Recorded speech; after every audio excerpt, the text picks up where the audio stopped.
Brightness of the eternal glory, shall his praise unuttered lie.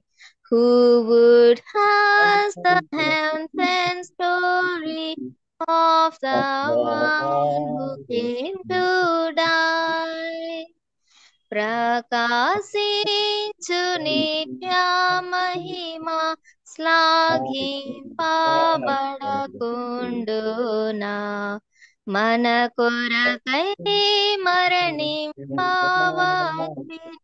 వానిని స్తోత్రింపకుందుమా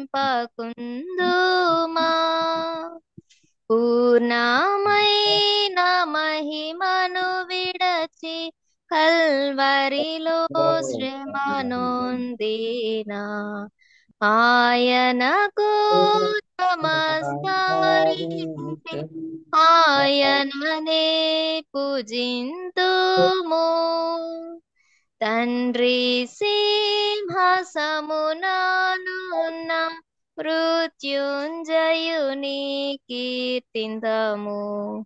ఆయనే మన పాలకుండు పాడుగాన ప్రతిగానం.